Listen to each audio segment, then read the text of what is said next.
I just wanna call, see if we're okay, babe. All I wanna ask you is, I don't wanna push you farther away, no. I don't wanna play no games. I just wanna call, see if we're okay, babe. All I wanna ask you is, are you down for love? Are you up for someone to be together, be together? Babe, I want you. Gotta make sure I check I'll be the my one eyesight. to trust you. That matters all. Always gotta clean the glasses because I gotta make sure my eyesight isn't, because I'm blind as a bat. What's going on, my beautiful people? Happy Valentine's Day. Cupid has shot his mighty arrow. This is your certified life and relationship coach, Coach Court. And if this is your first time viewing me, subscribe to the channel. Also, I got a deal going on today, Valentine's Day only, a month healing package for, I think it may be in the description below, the link to my website, $100 off for today only. Valentine's Day. I know people aren't feeling some type of way, aren't feeling well about this Valentine's Day because this one's different. And it's a bunch of conditions that's causing this to be a whole different dynamic this year, whether you're going to a breakup or going through a breakup, or you may be going through the recession where you can't go out and do things. Glad you decided to join me in my live session today. What's up, Joe? What's up? So I got free coaching for you guys today if you guys are interested. If you are an anxious attacher, raise your hand. Anybody in the room that's an anxious attacher, you're an anxious attacher in recovery, raise your hand. Put a 1 in the chat. If you are on this healing journey, like I am, like the feed, first off, like the feed. If you're on this healing journey like I am, put a 1 in the chat. What's up, Joe? We got to unite. We got to unite. Us ancient attaching men need to unite and support each other. And that's what this channel is here for. This channel is here to support you guys, to shed a little light on attachment style. When I was going through coaching school, this kind of, it rang true to me. I learned about attachment styles a decade ago. I got certifications in it. And I'm like, what am I going to use this for? But then once pop quizzes in life, because you think you know everything when you're in your 20s, once pop quizzes in life started to happen, voila, I am here teaching more about it because I'm like, this is it. This is everything. My childhood was everything. If you guys are just viewing me for the first time, I'm Coach Court. And on this channel, we talk pretty much about attachment style theory. We venture off into other areas too, but it's essentially what this channel is a community for support for each other. And whenever I see in the comment section, if I'm not able to get to a comment and someone's answering the question for me, or just kind of shedding a little bit of light on their situation and how they showed up in their relationship, it really humbles me and it makes me feel like I'm doing something worth doing. So thank you. Keep supporting each other. And also, please be respectful and not so rude in the comment section. All right. Because we're all going through pain, right? We're all going through pain and we're all trying to become better people as far as, how we show up in relationships. We're all on a healing journey. So I appreciate you guys. The title of this video tonight is the love-hate relationship that anxious, preoccupied people have with Valentine's Day. Raise your hand. Put a 1 in the chat if you feel you're an anxious attacher and you feel like Valentine's Day is like the Super Bowl for relationships. Well, shout out to the Eagles, but I digress. I mean, to the Chiefs won, right? This is how my life goes. I probably have about 8 sessions. No, I'm over exaggerating. Over the past couple of days, about 8 sessions. But I'm blessed to do what I'm able to do. And yeah, congratulations to the Chiefs. But this is the Super Bowl for relationships, right? Because this one day really it solidifies what we got going on in our life. We put a lot of stock in our relationship status as anxious attaching people. And honestly, I don't know, you can go check this out for yourself, but I think that anxious attaching people are really codependent, right? So this relationship, this day for relationships, it's like we are able to solidify that bond or that connection that we have with our significant other. And I really feel we tie our identity up so heavily in if we're in a relationship. Our relationship status is everything. When I was going through transparency, how I became a coach, I went through a divorce and I felt like, man, I need to do something to make myself, forget about this trauma or get through this trauma. I really feel like I'm blessed to be able to help so many people. And I'd say all the time that this community actually helped save me. This community helped rescue me. And I've also been able to help so many people, thousands of people throughout this channel. So thanks, Joe. I appreciate it. And if you're home alone right now and you're an anxious attacher and you don't have anyone, guess what? You're okay.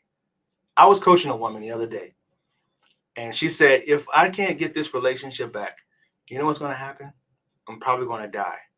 I said, okay.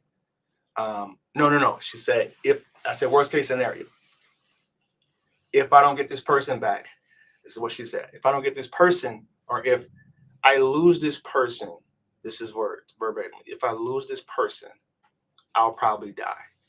And I said, well, where are they at right now? I don't have them. Did you die?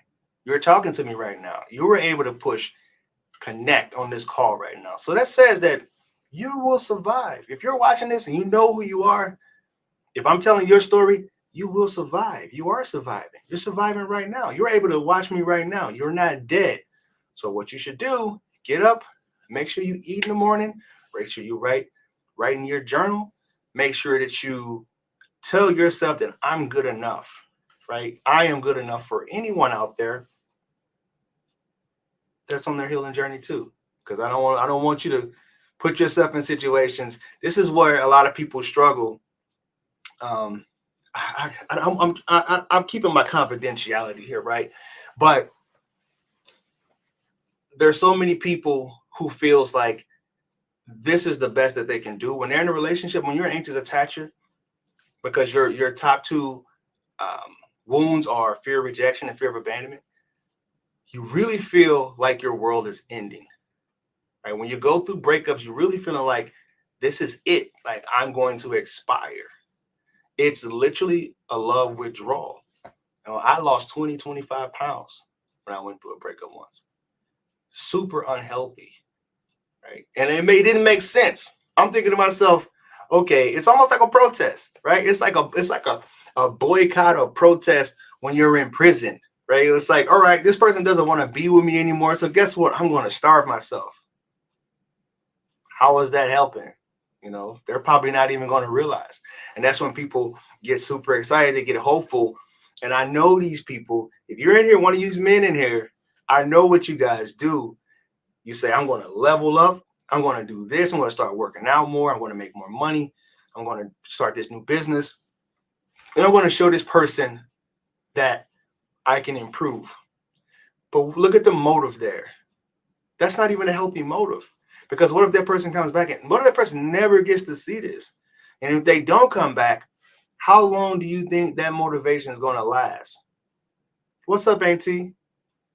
How long do you think that motivation is going to last? Because it's flawed, right? It's flawed. It's not something that can be sustained. You should do these things for you, right? It'll get you along just enough till you hit that wall, where you're avoiding the pain. Sometimes you have to fit through the pain. My mom told me you got to go through to get through.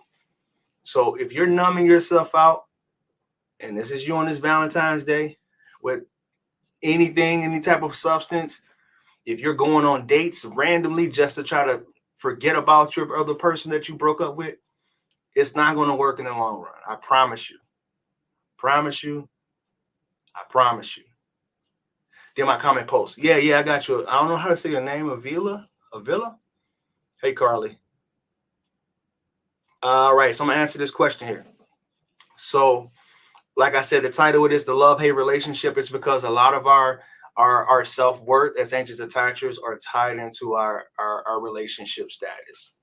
And if we don't have someone to be posting post about us to taking selfies with us on Valentine's Day, wearing matching outfits or whatever, we feel some type of way. But you don't really need that, right? You really don't. It's superficial. You're gonna be okay. I always say, you came into this world alone, you're gonna go alone. You know, when you're laying there in that casket, it's not gonna be you and the other, you and that significant other. It's only room for one in that casket. It's you and you only. Think about back in the day, high school, middle school. I don't know how old you are watching this, but if you are, because I used to love doing this when I was mentoring, when people used to say, oh, me and so-and-so are getting into a fight. I'm like, all right, you're 15 years old. I promise you, 10 years from now, if you were to move out of this county or this city, 10 years from now, you won't even know where they're at. Thank goodness for Facebook and all these social medias, because otherwise you wouldn't even know them. Friendships, many friendships in your life, many relationships in your life are temporary, right? They're temporary.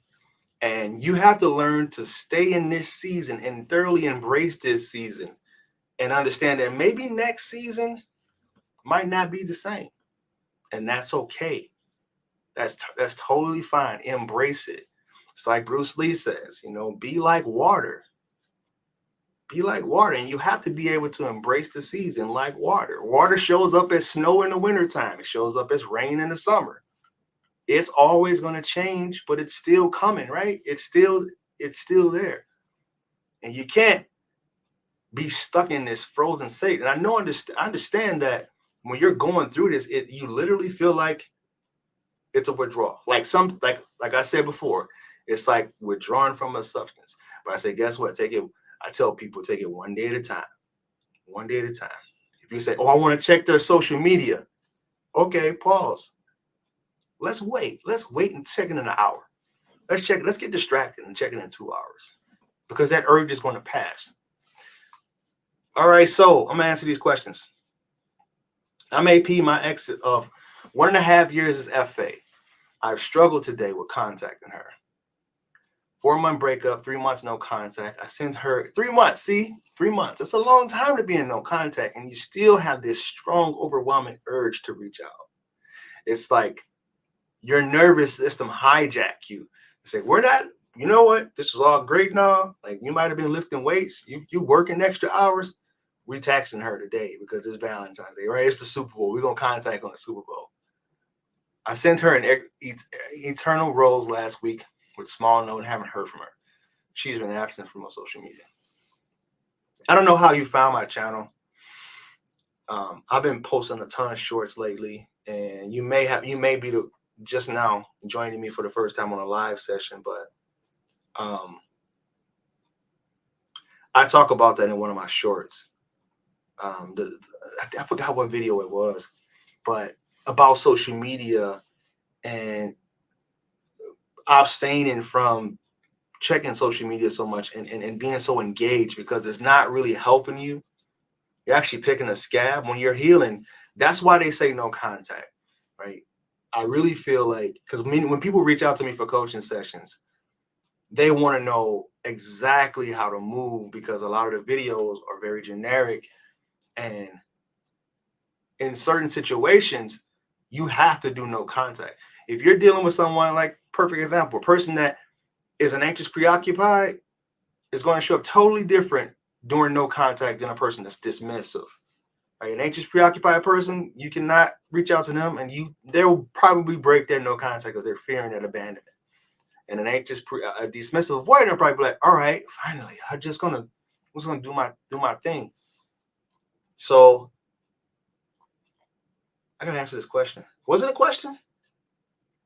She's been absent on social media. I don't think that's a question. It's just a statement. Thanks for being here anyway. Happy Valentine's Day. Have been helping me a lot. That's so good to hear, man. And let you make a big enough casket. What's up, James? Love that quote. I have a son with my ex. It's been 6 months since she left. The underlying theme when I see guys that are going through breakups, and even guys that are dating someone or was dating someone that had a kid and they got really close to the kid, the underlying reason that they feel so broken about the relationship is because they never wanted to either break up the family that they had with the person, or they got really close to the kid that was with the other person. And as men, we gotta do step up. You know, it depends on the type of guy, depends on the type of cloth you cut from. We step up and step into that kid's life. We accept them as a whole package.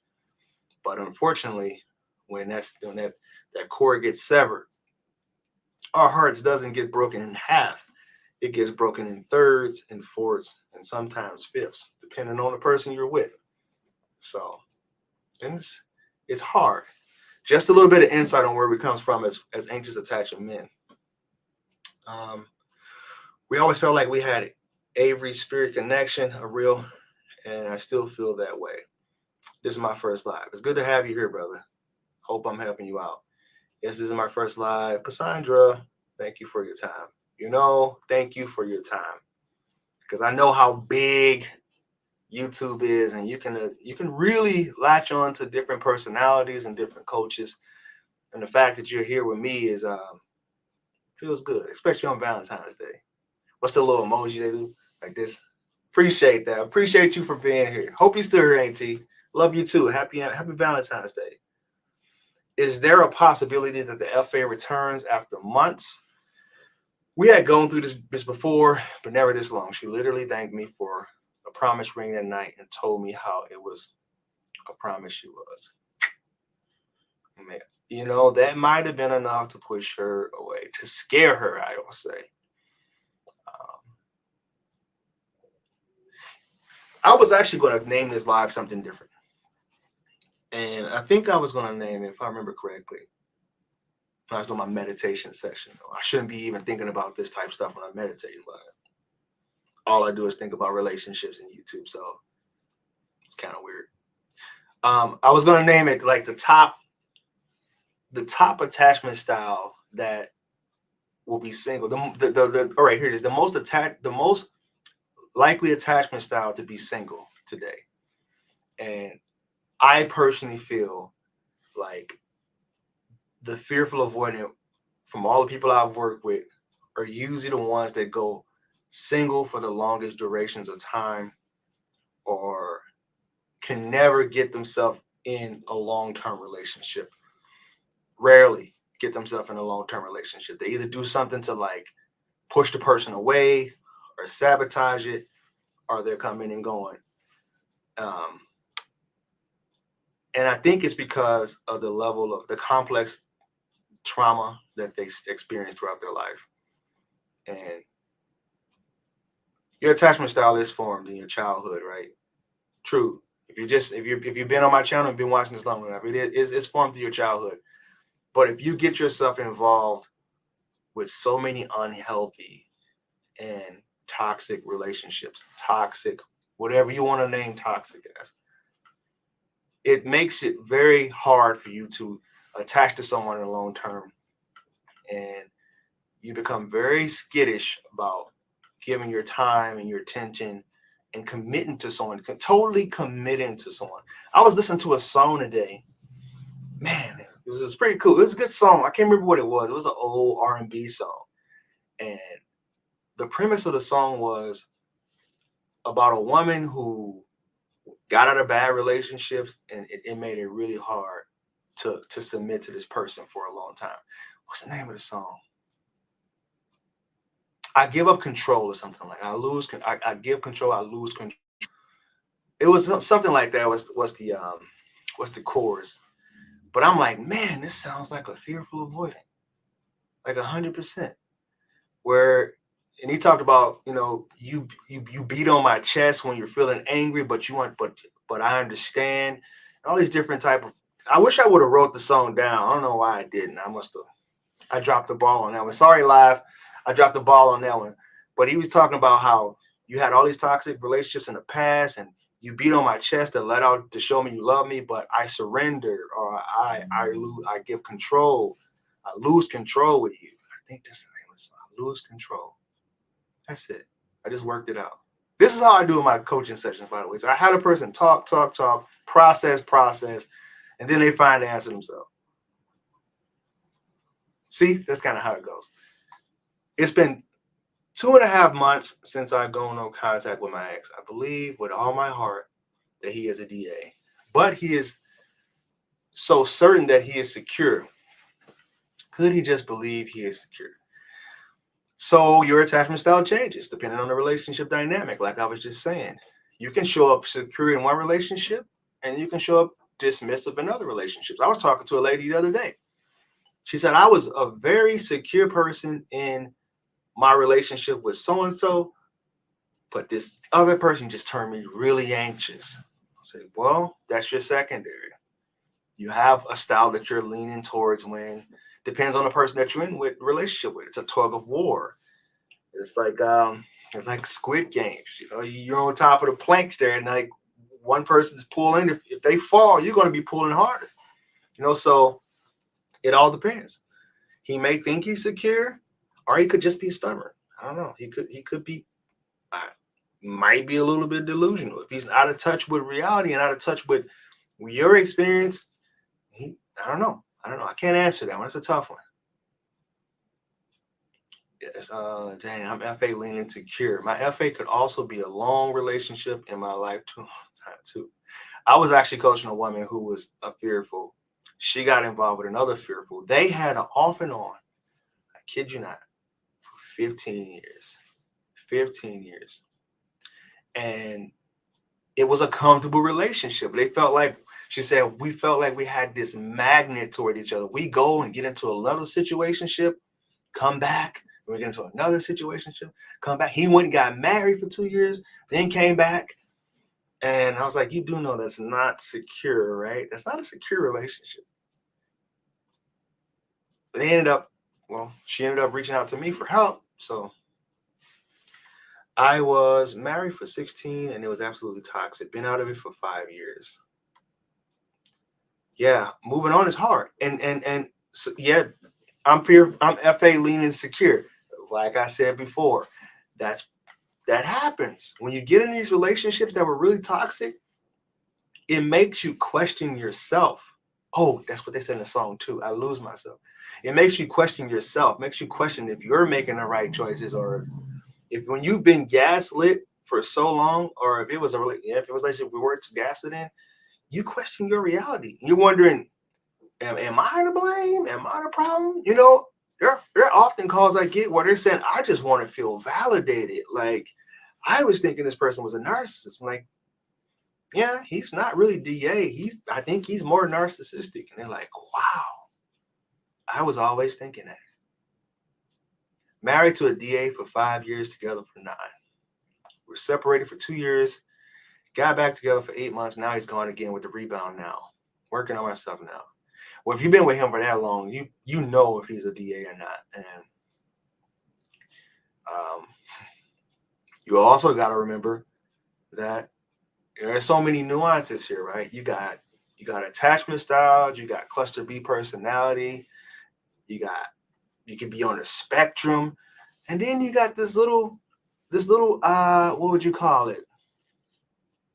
This monkey wrench, all right? You have this monkey wrench that's a midlife crisis. And you don't know what to do with that. You know, you can show up healthy, you can show up secure, but they're going through that midlife crisis. And you're like, do I stick around? Because this is totally different behavior than they've ever shown in the 10 years we've been together. Then there's that. So, long story short, happy Valentine's Day. Appreciate you guys for joining this channel. If you haven't subscribed, please do so. And I'll try to help you out as much as I can. This is how we do. Live sessions. I'm answering as many questions as I can, trying to give back to the community. And thank you guys for all the views. Thank you for all of the support, the love you've shown me over the few years. Anxious and avoidant dance is exhausting in the long run. And you have to ask yourself, give yourself a very specific time frame on when you're going to bow out and bid you adieu. Ask yourself that. How long am I going to stay in this dynamic I'm all about reconciliation and healthy relationships, but I'm much more about healthy mindsets, personal development, growth, all of that. That is because that's what matters, right? That's what matters. Like how you show up for yourself, how you show up for your kids. That's what matters. When I used to coach, when I used to mentor, I mentored for 14 years. Kids just say, I didn't ask to be born. That's a heavy statement. For a 14-year-old to say something like that, that's a heavy statement. I didn't ask to be born. You're right. You didn't. So when you have these kids and you're trying to show them a better way and you're trying to break these generational traumas and set a new path for them, whenever I see someone get in that type of situation where they're exposing their kid to these different type of I don't know, really traumatizing situations, I remind them, and it's not about you anymore. It's really not. You know, you had your time in the sun. So as soon as you ended up having these kids, and then I had someone in the comment section come on and it was like, it's not about the kids, it's about the parents. Like, really? Okay. Well, I guess I have a soft spot in my heart for that because I wouldn't have gotten into any of this until I started working with kids at all. Like until I was able to see these backgrounds and these dynamics that they came from, I'm like, wow, I gotta start showing them better for my kids because I know what happens when they go down this path. What's up, Ricardo?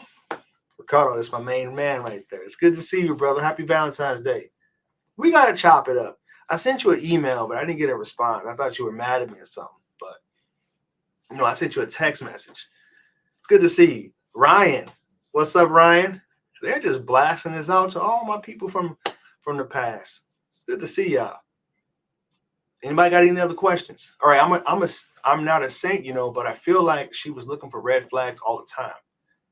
If she is someone that's more avoidant, they kind of do.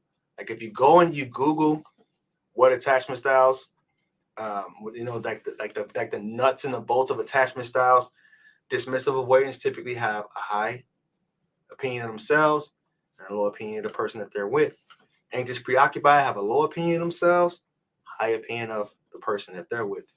Fearful avoidant, low opinion of self, low opinion of you. So they're going back and forth about, I don't know if I can trust you. I don't know if you can trust me. Insecure people have high opinion of themselves and high opinion of you too. Knowing, hey, I'm going to show up for you. I'm going to show up for you and you show up for me. It's like the quote. I think I just talked about the quote not too long ago, which goes, I'll take care of me. Actually, one thing got really mad that I said this too. I'll take care of me for you, and you take care of you for me. That's the secure model right there, which is I'm going to show up, and I'm not going to abandon you when you're going through your low point. I've really been enjoying the video. It's been really confusing on the self-discovery period. Ryan, you're a pup, man. You got this. Like you're learning this stuff at an early age. I wish I was your age when I buried myself into this.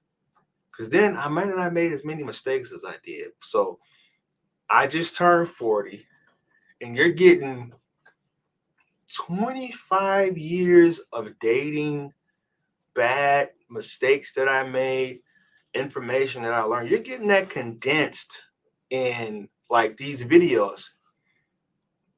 Most people put this experience in a book, but I'm trying to save you a lot of time. My first business, my stepdad said to me one time, he said, because I'm 19. Not my first book, but I actually put this in my first book and my first business. I kind of like what I modeled it after. But he told me, I'm strutting around the house. I'm 16, 17. I was 17 years old. I'm strutting around the house thinking I know everything, right? Because when you're 17, you know everything. No one can tell you anything. And he was trying to tell me something. And I'm like, psst. And he said, Courtney, don't you want to learn how to live instead of live to learn? And I'm there eating like, man, I'm not trying to hear you. I think I got this. Fast forward to 21 years later. Yeah, I didn't have it. I thought I knew a lot, but I didn't know anything. So it's better to learn how to live than to live to learn.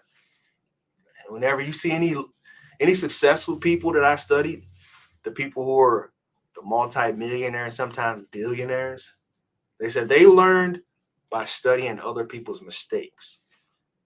That was it. That was the key. They studied how to do it wrong in all of the failed relationships. I was talking to one of my other clients too about that. I said, would you rather get coached by someone who made the mistakes, went through the divorce, and kind of corrected himself and got things straight, or would you take advice from someone who just got it naturally? You know, and it's like, you're right. You know, do I really want to go that route? Because essentially, what can this person teach me?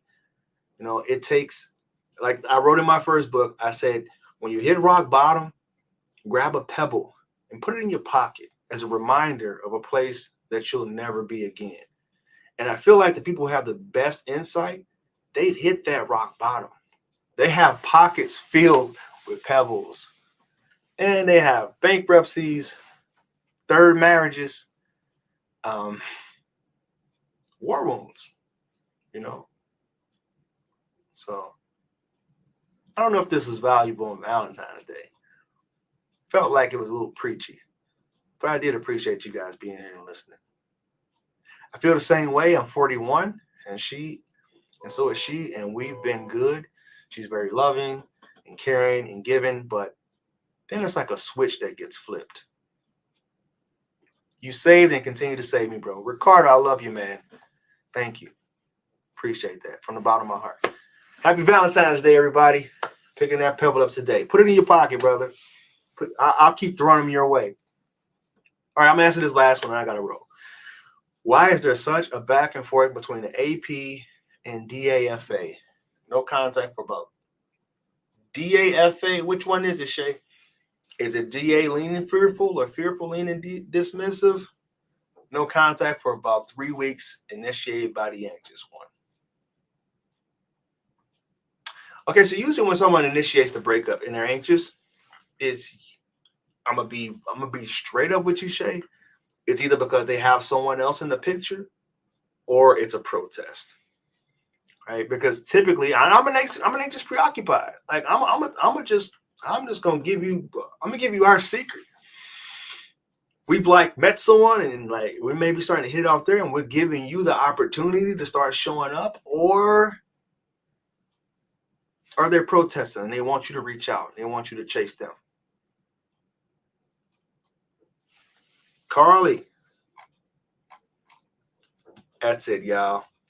I'm a quit talking y'all ear off. Appreciate you. Once again, I got package deals on sale for the month, $100 off.